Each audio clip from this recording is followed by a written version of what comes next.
Speaker Thompson, given what you know about what Senate Republicans are negotiating regarding the border, is that a non-starter for Republicans in the House? Well, we haven't seen any bill text yet. We've been waiting, I think, 2 months now on that.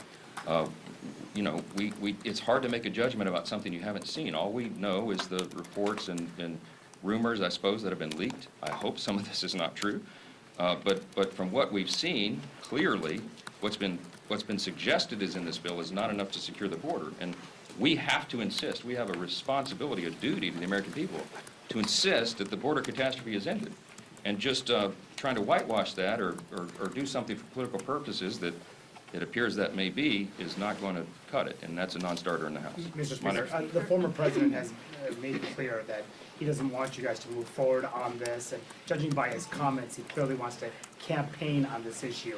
Have you spoken to him about the Senate proposal, and are you simply trying to kill this to help him out in the campaign? No, Manu, that's absurd.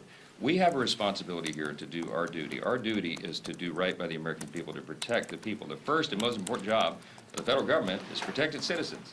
We're not doing that under President Biden. We have only a tiny, as you know, razor-thin, actually a one-vote majority right now in the House.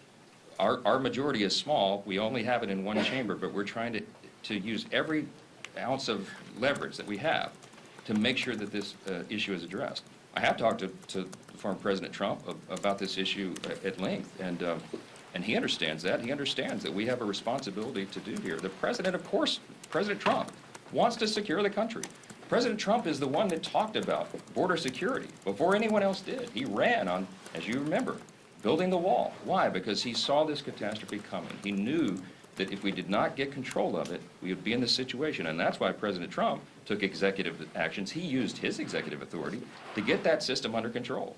President Biden came in reflexively and did exactly the opposite. And that is what has caused this crisis. It is well documented.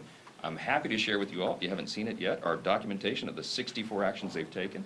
At least half of those, more than half, could be immediately reversed with the stroke of a pen. And Joe Biden refuses to do it. And it is outrageous to us. Yes, ma'am. Second row. Yes, ma'am. On the tax deal negotiated by Chairman Smith, several pro-life organizations have come out in support of the deal, specifically because of the child tax credit provision. I was wondering what you think about the CTC as a pro-life policy and of the expansion as supporting pro-life goals. Yeah, I saw that, and they make a very good point.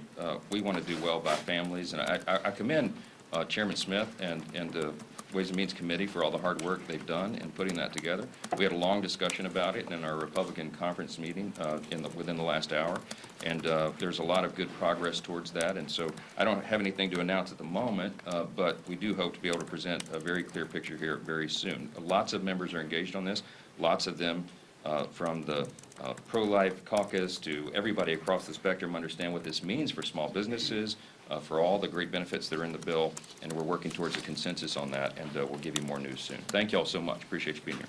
Happy birthday to you. Happy birthday. Happy birthday.